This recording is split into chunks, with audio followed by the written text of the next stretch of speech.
12 अक्टूबर 1972 को plane Uruguay से take off किया सेंटियागो के लिए, जिसमें 45 लोग थे। 19 रग्बी प्लेयर थे जो ओल्ड क्रिश्चियन क्लब से थे। 5 क्रू मेंबर और बचे हुए 21 लोगों में फैमिली मेंबर और फ्रेंड्स थे। प्लेन का डेस्टिनेशन सेंटियागो था, लेकिन रास्ते में एंडीज माउंटेन भी पड़ता था। उस टाइम प्लेन के कैप्टन थे जूलियो फेराडेस, जो एंडीज माउंटेन को 29 बार क्रॉस कर चुके थे। उनके साथ थे को पायलट दांटे लगुरारा, जो अभी ट्रेनिंग फेज में थे। प्लेन को इस टाइम पे लगुरारा ही उड़ा रहे थे। धीरे धीरे करके जब प्लेन एंडीज के पास पहुंचा तो अचानक से वहां पे मौसम बदलने लगा। घने बादल के कारण विजिबिलिटी एकदम खत्म हो गई और लो विजिबिलिटी में माउंटेन को क्रॉस करना एकदम इम्पॉसिबल था। इसीलिए कैप्टन फेराडेस ने प्लेन को मेंडोजा अर्जेंटीना में लैंड करा दिया। रात भर प्लेन मेंडोजा में ही लैंड रहा। उसके बाद अगले दिन 13 अक्टूबर को दोपहर में लगभग 2:18 PM पे मेंडोजा से प्लेन टेक ऑफ हुआ। प्लान सिंपल था। सबसे पहले उन्हें मेलार्गो बीकन जाना था, फिर वहाँ से क्यूरिको और फिर वहाँ से नॉर्थ जाकर के सेंटियागो लैंड करना था, मतलब कि यू शेप में ट्रैवल करना था। लेकिन जैसे ही प्लेन एंडीज़ के बीच पहुँचा तो वहाँ पे फिर से मौसम ख़राब हो गया, जिसके कारण फिर शीशे के बाहर कुछ नहीं दिख रहा था। विजिबिलिटी बिल्कुल जीरो हो गई थी। अब पूरा प्लेन केवल इंस्ट्रूमेंट की बेसिस पे उड़ रहा था। उसके बाद जो को पायलट लगुरारा था वो तकरीबन 3:21 PM पे सेंटियागो एयर ट्रैफिक कंट्रोल को रेडियो पे बताया कि उसका प्लेन प्लैंकॉन पास क्रॉस कर चुका है और क्यूरिको की तरफ बढ़ रहा है। उसके बाद 3 मिनट के बाद तकरीबन 3:24 पे दोबारा से रेडियो किया और बोला कि वो प्लैंकॉन पास ओवरफ्लाई कर लिए हैं। अब उन्हें परमिशन चाहिए प्लेन का एल्टीट्यूड कम करने के लिए, ताकि वो आगे जाकर के लैंड कर सके। लेकिन यहाँ पे एक प्रॉब्लम था। वो प्लैंकॉन पास क्रॉस कर चुके थे, लेकिन वो अभी भी 60 से 69 किलोमीटर दूर थे क्यूरिको से, यानी कि वो अभी भी एंडीज के बीच में ही थे। लेकिन पायलट को इसका बिल्कुल भी अंदाजा नहीं था। वो प्लेन की हाइट धीमे धीमे कम करने लगा। प्लेन जब बादलों के नीचे आया तब पायलट को क्लियरली दिखाई दिया कि प्लेन पहाड़ों के कितना करीब उड़ रहा है। को पायलट को रियलाइज़ हुआ कि वो कितना बड़ा गलती कर दिया है, जिसके बाद वो फुल थ्रॉटल देता है ताकि प्लेन को थोड़ा सा ऊपर ले जाया जाए। लेकिन तब तक बहुत देर हो चुका था। 3:34 PM पे पहला क्रैश होता है, जिसके कारण प्लेन का टेल और राइट विंग टूट जाता है और थोड़ा आगे जाके रॉक से टकरा के लेफ्ट विंग भी टूट जाता है। अब जो बचा हुआ प्लेन का बीच का हिस्सा था, जिसको फ्यूजलास कहते हैं, वो बर्फ़ पे स्लाइड होते हुए जाकर के एक पत्थर से टकरा गया। ये पत्थर से इतना स्पीड में टकराया था कि जितने भी सीट थे सब आगे की तरफ गिर गए। तकरीबन पहले क्रैश में 12 लोगों का जान चला गया, जिसमें पायलट फेराडेस भी थे। को पायलट लगुरारा क्रैश में बच गए, लेकिन उनका इंजरी इतना सीरियस था कि वो 14 अक्टूबर को मतलब क्रैश के अगले दिन ही ख़त्म हो गए। 45 लोगों में से अब 33 लोग जिंदा थे, लेकिन ज़्यादातर लोगों को काफ़ी चोट आई थी। नैंदो परादो का स्कल फ्रैक्चर हो गया था और वो कोमा में चला गया था। किसी का पैर टूट गया था। इसके अलावा सर्वाइवर के लिए ये एनवायरनमेंट बिल्कुल अनफेमिलियर था। ज़्यादातर लोगों ने कभी स्नो देखी तक नहीं थी। पीछे का टेल सेक्शन उड़ चुका था, इसीलिए एक बड़ा खुला हुआ होल बन गया था जहाँ से ठंडा हवा सीधे अंदर आता था, जिसको उन्होंने टूटे हुए सीट और लगेज से पैक करने की कोशिश की थी। पहले कुछ दिनों में सीरियसली इंजर्ड लोगों की हालत और ज़्यादा ख़राब होती गई। टेम्परेचर रात को -30 डिग्री तक गिर जाता था। इसके अलावा फूड सिचुएशन शुरू से ही ख़राब था। प्लेन के अंदर टोटल सप्लाईज बहुत कम था, जिसमें 8 चॉकलेट बार था, 3 स्मॉल जार ऑफ जैम था, 1 टिन म्यूसल्स था, 1 टिन आलमंड, कुछ डेट, कैंडी, ड्राइड प्लम और वाइन की कुछ बॉटलें। नैंदो परादो ने बाद में बताया कि वो 3 दिन तक सिर्फ एक चॉकलेट कवर्ड पीनट खा करके गुजारा किए थे। प्लेन के मिसिंग होने के 1 हफ्ते के अंदर चिली के एयर सर्च और रेस्क्यू सर्विस खोज चालू कर दिए।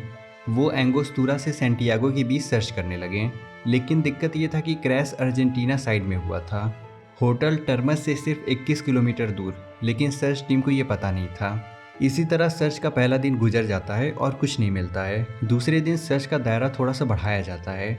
अर्जेंटीना, चिली, उरुग्वे के टोटल 11 एयरक्राफ्ट ऑपरेशन में जुड़ जाते हैं। इसी बीच कई एयरक्राफ्ट ने क्रैश साइट के ऊपर से फ्लाई भी किया था, लेकिन नीचे सर्वाइवर का सिग्नल उन तक पहुंच नहीं पाया। सर्वाइवर ने बहुत अटेम्प्ट भी किया था। वो सब प्लेन के अंदर जितना भी लिपस्टिक और नेल पेंट था सब इकट्ठा किए और फ्यूजलास के ऊपर SOS लिखने की कोशिश की, लेकिन लिपस्टिक कम पड़ गया और लेटर प्लेन के ऊपर से देखने लायक बड़ा नहीं बन पाया। ऐसे ही करके टाइम बीतता गया और क्रैश के 11 दिन के बाद रॉय हार्ले ने इलेक्ट्रिक वायर का यूज़ करके एक लंबा सा एंटीना का जुगाड़ बनाया। और एक छोटे से ट्रांजिस्टर रेडियो पे सुना कि सर्च ऑपरेशन ऑफिशियली बंद हो चुका है। पहले तो ये खबर सबके लिए बहुत ही हिम्मत तोड़ने वाला था, सब लोग रोने लगे थे। लेकिन गुस्तावो ने सबका मूड बदल दिया। उन्होंने कहा कि ये तो अच्छी बात है, अब हमें ये पता चल गया है कि हमें बचाने के लिए कोई आने वाला नहीं है, मतलब अब हमें खुद यहाँ से निकलना होगा। तो 142 घंटे के बाद ऑफिशियल रेस्क्यू बंद कर दिया गया, क्योंकि उनके हिसाब से ऐसे एनवायरनमेंट में कोई जिंदा नहीं रह सकता है। इस टाइम तक क्रैश साइट पे सारा फूड भी ख़त्म हो गया था। न प्लेन के अंदर कुछ बचा हुआ था, न बाहर माउंटेन पर कोई पेड़ था, न कोई एनिमल लाइफ थी, जिसके कारण कुछ लोग सीट का लेदर खाने लग गए, टूथपेस्ट खाने लग गए, जिससे उनकी तबीयत और ज़्यादा ख़राब होने लगी। उसके बाद उनको एक ऐसा डिसीज़न लेना पड़ा जो उनकी पूरी कहानी का सबसे शॉकिंग मोमेंट बन गया। इनमें से रॉबर्ट कैनेसा, जो सिर्फ 19 साल के मेडिकल स्टूडेंट थे, उन्होंने ये एडवाइस दिया कि अब हमें क्रैश में जो लोग मारे गए हैं उनका मांस खाना पड़ेगा। कैनेसा ने विंडशील्ड के ग्लास का यूज़ करके पहली बार अपने डेड कंपेनियन की बॉडी से मांस को कट किया और धूप में सुखाकर खा गया। पहले तो लोग हेसिटेट कर रहे थे, पर बाद में और लोग आकर के मरे हुए लोगों का मांस खाना चालू कर दिए। ऐसे ही करते करते कुछ दिन और बीत गया।